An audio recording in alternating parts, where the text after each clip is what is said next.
Hello everyone. I hope you had a good time watching our videos. Today I'm back with another informative video because many of you, I believe, when trying to migrate your data centers or your applications to cloud, especially large files, have been probably with the question on what do I do or how do I calculate the data transfer time? Should I do it over the internet or should I use an appliance? So don't worry, we are going to go into the deep dive into all those questions, and by the end of the video, you should have a good information about what service you want to use.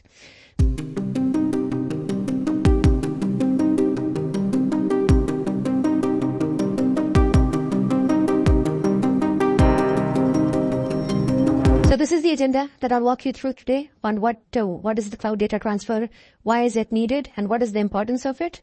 I'm going to show you a few calculators that are available, but they're not so popular, but we have used in a lot of our migration to cloud. So I'll walk you through on those. A few of the cloud providers I'll show with the demystification, because should we just take the cloud provider suggestion and go with the product? Answer is no. I'll get into the details of that. What are the cost-effective data transfer strategies, the strategies that we can use to minimize the costs while at the same time maximize efficiency? What are the tools, features that the cloud providers as well as third-party providers provide for cost savings? I'll get into that. And then, as usual, I'll provide you a deep dive comparison, something we have done in one of our earlier slides as well. But I'm going to provide you a comparison of the data transfer provided for all three clouds, which are all three popular clouds actually, AWS, Azure, and Google. And then we'll conclude this video. So without further ado, let's get into it. I believe everybody knows cloud, and I wouldn't get into that, but why cloud data transfer? Because especially when the scenario that a lot of applications are kind of getting into cloud, they have a hybrid application. What is a hybrid application? Wherein the few of the application components are residing on-prem, or it could be that even if the entire application is running on cloud, it could be that there are a few components running on-prem, but they would need to interact with the applications running on-prem to get the data and vice versa. That requires the data transfer capabilities to be present. Also, when a lot of companies are moving into the cloud, that is, they're migrating the application from on-prem to cloud, because companies are not in the business of managing data centers. They are in the business of running their workloads and their operations more efficiently, and cloud and the data center operation can be done by a much better expert. In this case, it is these public cloud providers out there. Hence, there's a requirement to keep transferring the data that is currently on-prem to cloud. And even customer data, it needs to be transferred, and a lot of times there is a requirement to have it on-prem and then move it to cloud. That is why there is a very valid use case in doing the data transfer to cloud. Now, to make this clear, I've come up with this indicative reference architecture. I've wanted to show in Azure, because the past few videos I was talking mainly about AWS. So I just wanted to kind of change it a little and just show you a little bit of aspect on how we could do it in Azure. The icons, I know some of you will put on the comments that they are AWS. I was kind of a little lazy to get the Azure, but the aspect was the same. That we have a VNet in Azure. We will be having the subnets. We will be having the bastion, the NAT as part of the subnets. We will be having the load balancer, and then the respective applications, and then the databases are there as well. We'll also have a few of the peripheral services, such as like storage account, which is a blob, Terraform for infrastructure as a code, Azure Monitor for operational and application insights, API Manager for API. But those are some of the few peripheral services because this is a typical MVC application that we constantly see across our customers, and is a very valid scenario to put on the cloud. But what happens is that a lot of these applications, they will need to talk to on-premises, which is where the right box you would see is the on-premises like application or even external application that will need to communicate. Most of the times what you see, at least in enterprise customers, because of the large requirement of transferring the data back and forth, they will go with a dedicated optical fiber connectivity, which in this case is called express route. But a lot of times it will also be over a VPN, that is over the internet, but it's going to be via a secure tunnel. But this is pretty much the simple concept, that there is going to be a application running on Azure or AWS, and similarly it's going to be on-prem as well, and there is going to be connectivity that is required to transfer the data back and forth, and that is what is called a hybrid application. Now, I wanted to show you a few data transfer aspects and how we can go about transferring an application data to cloud. And this is where this application, the link I wanted to show you, is very, very useful out here, and I have the link open as part of the setup. That is, just wanted to kind of show you here. Now, this is a very useful information. That is that if an organization, it like say, it is pondering on how we can move 1 terabyte of data, because there are a lot of services out there. There is the AWS Snowball. There is Azure Data Box. Should we use that? Because again, they are going to be expensive, or we're better off sending the data over the internet. So this is where I just wanted to show this calculator. That's something we have used to migrate a lot of the customers to a cloud. We have used this to calculate data center strategy, and in turn, help the customers reduce the costs as well. Because all these appliances that are there, or even the other setup, they are expensive. It's not free, but in the internet anyways, we have paid to the internet provider. So why not use the bandwidth that is available to us? So just to show you how this will be is that this is the data set. It is, we have it in 3 options, GB, TV. A lot of time in GB reader, we wouldn't even have this question of data transfer. It's assumed that you will be using the internet to transfer the data, like whatever commands, or you will just do a simple upload and you'll be good for there. The main question comes, especially when you have a terabyte and petabyte of data also, I guess it's probably given that you will mainly have to use an appliance. But in terabyte of data, should you use an appliance or should you use with the internet? So let me show you this. I'll choose terabyte. Now I have a bandwidth of 1 Gbps, and this is probably at a home, it'll be 1 Gbps. But at a corporate center, it will never be 1 Gbps, or it will rarely be 1 Gbps. It will most likely be 10 Gbps.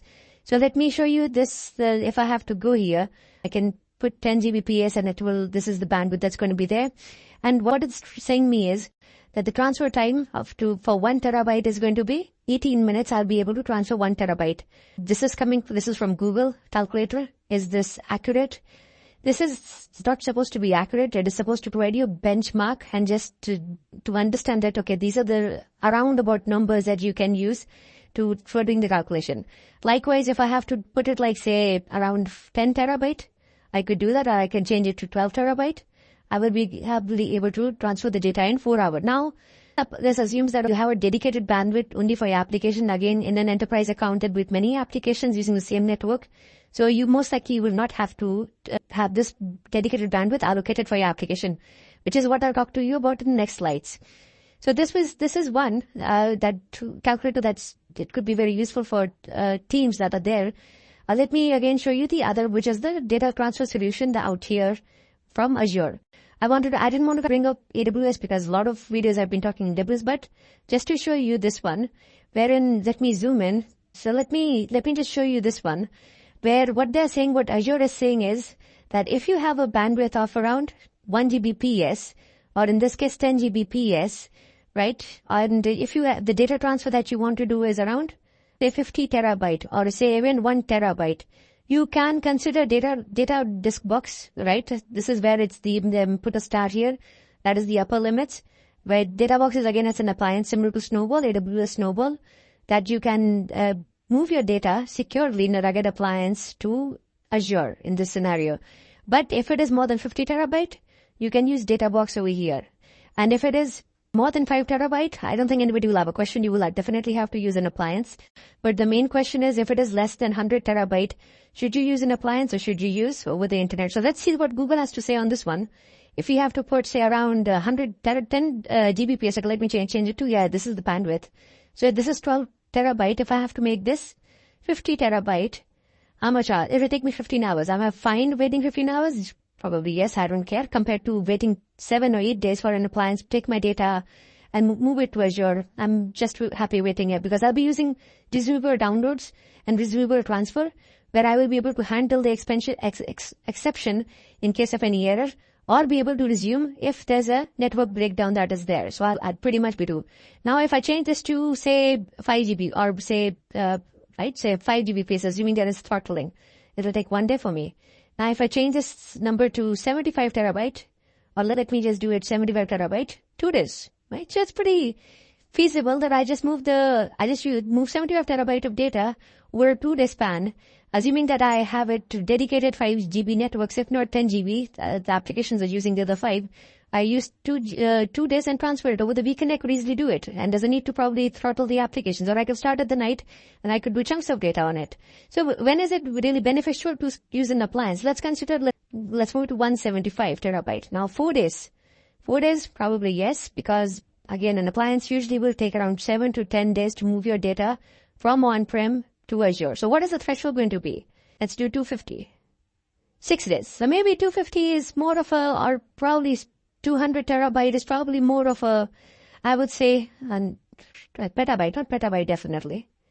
Terabyte, yes. 200 terabyte with a 5 gig bandwidth, it'll take 5 days. So again, this is something we need to work with the networking team, but it could be used as a benchmark if we want to move this data to cloud. If we can move chunks of it, like say during a certain time of the day, it could be a viable option. So I think the thumb rule that we could use is if less than 200 terabyte of data, you are fine using the internet. If more than 200 terabyte of data you want to move from on-prem to cloud, you can look into the appliances such as Databox or Snowball to move the data.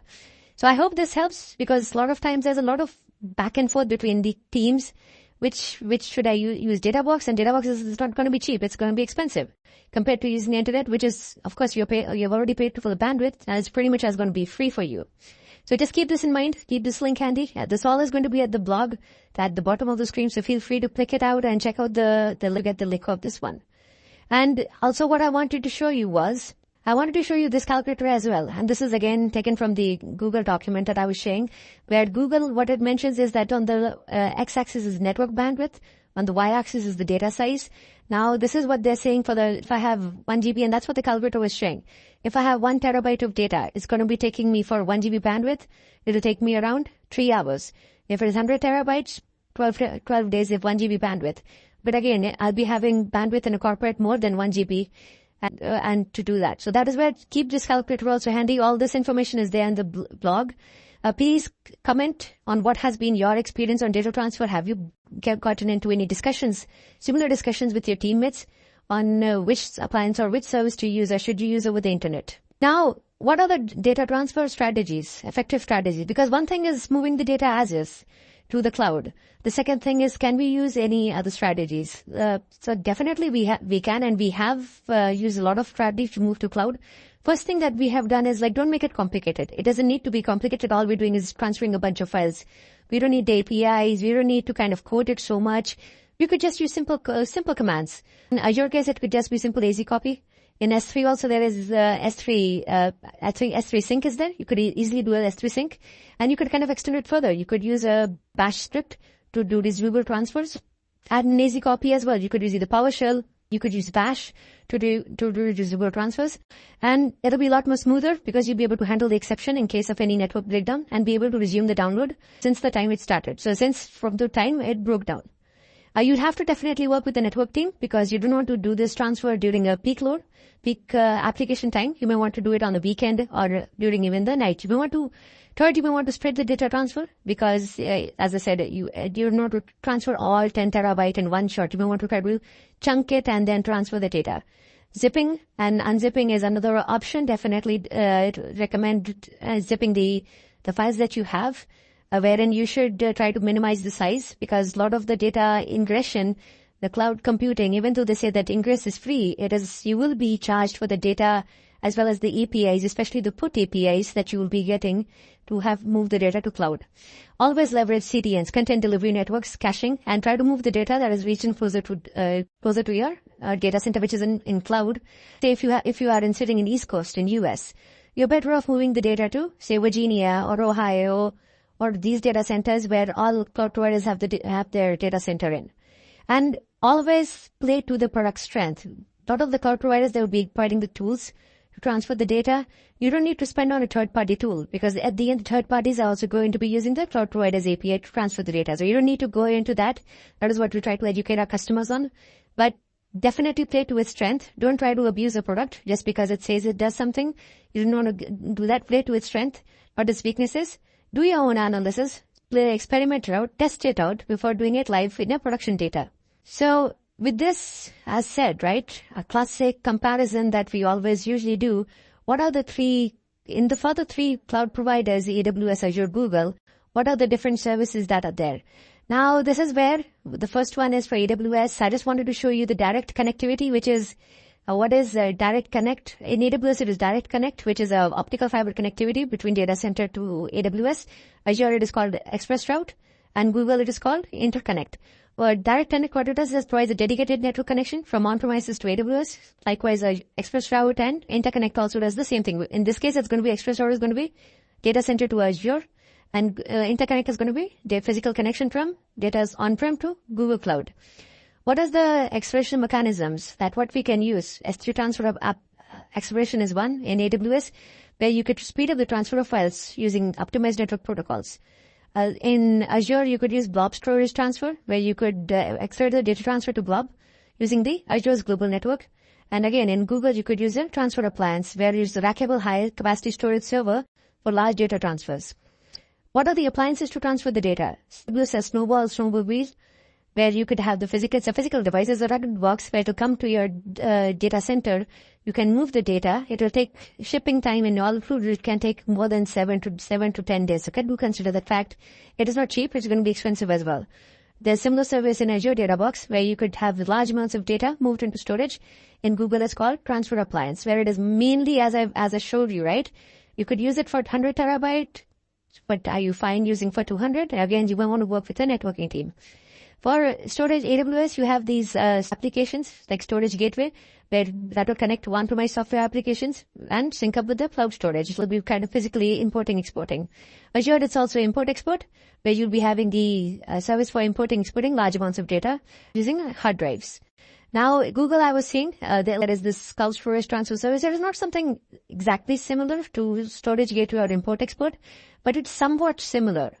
Right, and there are other peripheral services that Google provides, like say data prep, where you could kind of look into how you could provide, and you could also build pipelines as part of moving the data. But this is the closest one that I could see to provide you the comparison. Now, for automating the data transfer between on-prem, like Azure, AWS provides data sync. Azure has file sync, where it could it synchronizes, as the name says, right? It synchronizes the file between the on-prem and Google. And Google as well, right? So it has the similar thing, like storage transfer service, where it automates the data synchronization from GCP to external. Now, what is the service to migrate your data center from, or even you're going to do backups as well, from a cloud to another region probably. So that is where AWS it had acquired Cloud India. It was a third-party company it had acquired. And since then, it has really filled that gap. There was a little bit of void because we used to do sometimes use scripts to replicate for migrating the data center, but with Cloud India coming in, it works on both Linux and Windows VMs that are hosted on hypervisors, and that is where it supports workloads running on physical servers as well. Where you like say we have a scenario we want to migrate an application running on physical server, so Cloud India it could really do the migration from on-prem to like AWS. Now, this is the Azure Site Recovery. Azure Site Recovery, it helps in migrating the applications from on-prem to Azure as well. But not only that, it also helps in the DR scenarios, data disaster recovery, as well as for backup scenarios. Now, Google also has a similar service wherein it had acquired a company, Velostrata, where now they are calling it Migrate for Compute Engine. So Migrate for Compute Engine, it helps in the migration, and using that service, we have done tons of application migration for a lot of customers, where we have come up with a migration operation procedure and a whole lot of processes on how we could migrate, and that is part of our organization runbook. So please drop in a comment if you're interested in those artifacts that are there, and we could always try to look into how we could make it provide. But for that, drop in your comment on those things. So please also drop in a comment that, okay, which service you have used and what is your take on this, the comparison I have showed you, and what do you think is the right option to go ahead with. So with that said, that is the conclusion. Now, I hope this provides you a good overview about the different options to migrate the data, how you should go about calculating the data transfer and the cost. Always leverage the cost calculator to truly know what is going to be for the data transfer cost as well as storage in the cloud. So with this, I hope it was a good informative session to you all. Please like, subscribe, share, and provide your feedback. And we'll see you all in the next video. Thank you. Have a good day.